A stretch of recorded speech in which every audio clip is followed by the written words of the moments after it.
2024 December 30 ഞങ്ങളുടെ wedding day ആയിരുന്നു. 6ാമത്തെ വിവാഹ വാർഷികമായിരുന്നു കേട്ടോ. അപ്പോൾ അത് കുറച്ച് കാര്യമായിട്ട് സെലിബ്രേറ്റ് ചെയ്യണമെന്നൊരാഗ്രഹം ഉണ്ടായിരുന്നു. കാരണം കഴിഞ്ഞ കൊല്ലം ഇതുപോലൊരു വെഡ്ഡിങ് ആനിവേഴ്സറി ദിവസം ഞങ്ങൾ എന്തോ ഹോസ്പിറ്റൽ കേസൊക്കെ ആയിരുന്നു കേട്ടോ. അപ്പോൾ ഇത്തവണയിൽ അതൊന്ന് സെലിബ്രേറ്റ് ചെയ്യണമെന്ന് വിചാരിച്ചിട്ട് ഞങ്ങൾ നേരത്തെ പ്ലാനൊക്കെ തയ്യാറാക്കി. ഇവിടെ ഒരു അമ്പലമുണ്ട്, അവിടെ പോകണം, കേക്ക് കട്ട് ചെയ്യണം, പിന്നെ പായസം വെക്കണം, അങ്ങനെ കുറച്ച് പ്ലാനിങ്ങുകൾ ഒക്കെ ഉണ്ടായിരുന്നു. ഏട്ടായിക്കും ലീവൊക്കെ എടുത്തിട്ടൊന്ന് കറങ്ങാനൊക്കെ പോവാം അതിൽ എന്നൊക്കെ. പക്ഷേ അതിന് 2 ദിവസം മുന്നേ അബിക്ക് ചെറുതായിട്ട് പനി തുടങ്ങി. അത് കൃത്യം ആ 30 ആയപ്പോഴത്തേക്കിന് എനിക്ക് അവൾ തരുകയും ചെയ്തു കേട്ടോ. നല്ല സൂപ്പർ പനിയും വയറുവേദനയും ഛർദ്ദിക്കാൻ വരും ഒക്കെ ആയിരുന്നു. അങ്ങനെ 2024 അവസാനം ഞാൻ വാള് വെച്ച് കീഴടങ്ങി നമിച്ച് എന്ന് വേണേൽ പറയാം കേട്ടോ.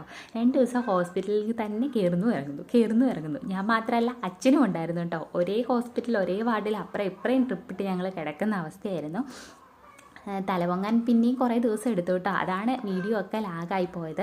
പിന്നെ വീട്ടിൽ വന്നിട്ട് ചെറുതായിട്ടൊന്ന് തലയൊക്കെ പൊങ്ങി ഞാൻ ചുറ്റുവട്ടം ഒന്ന് നോക്കിയപ്പോഴത്തേക്കിനും വീടിൻ്റെ കോലം കിടക്കുന്ന കണ്ടപ്പോൾ എനിക്ക് വിഷമായി കേട്ടോ.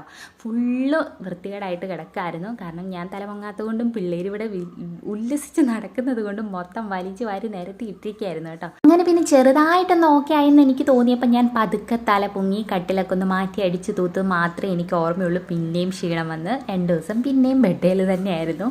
പിന്നെ പിള്ളേരൊക്കെ ഉള്ളതുകൊണ്ട് നമുക്കങ്ങനെ റെസ്റ്റും കാര്യങ്ങളൊന്നും നടക്കുകയില്ലാന്ന് എനിക്ക് തോന്നിയതുകൊണ്ട് ഞങ്ങൾ നേരെ വീട്ടിൽ പോയിട്ടോ. അവിടെ അമ്മയുണ്ടായിരുന്നു, അച്ഛനും വയ്യാത്തതുകൊണ്ട്. പിന്നെ ഞാനും ഒരു കട്ടിലിൽ കിടപ്പ് തന്നെ. അങ്ങനെ ക്ഷീണമൊക്കെ കുറഞ്ഞതാ തലപൊങ്ങി ഏറ്റ് വന്നേ ഉള്ളൂ. വന്നപ്പം ചെറുതായിട്ടൊരു ഷോർട്ട് വീഡിയോ ഇടാമെന്ന് ഞാൻ വിചാരിച്ചു. അപ്പോഴാണ് കല്യാണത്തിൻ്റെ അന്നിടാൻ വേണ്ടി എടുത്തു വെച്ച വീഡിയോ കണ്ട കേട്ടോ. അത് തന്നെ അങ്ങ് എഡിറ്റ് ചെയ്തിടാമെന്ന് വിചാരിച്ചു. എന്തായാലും ആഘോഷങ്ങളൊന്നും ഇല്ലാതെ 6ാമത്തെ വിവാഹ വാർഷികവും അങ്ങ് കടന്നങ്ങ് പോയി. പക്ഷെ സങ്കടമൊന്നുമില്ല.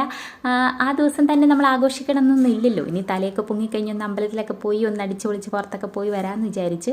അപ്പോൾ ദാ 1-2 പിക്കൂടെ ഞാൻ ഇതിൻ്റെ കൂട്ടത്തിൽ ചേർക്കുന്നുണ്ട്. ഇത് കല്യാണ സമയത്ത് ഉണ്ടായിരുന്നതാണ് കേട്ടോ. പണ്ട് നമ്മൾ ആൽബം നമ്മൾ വ്ളോഗായിട്ട് ചെയ്തിട്ടുണ്ട്. ബാക്കി ഫോട്ടോസൊക്കെ അതിൽ കാണും. അപ്പോൾ കാണാത്തവരൊക്കെ ഒന്ന് കണ്ടു നോക്കുക. വീണ്ടും വരാം.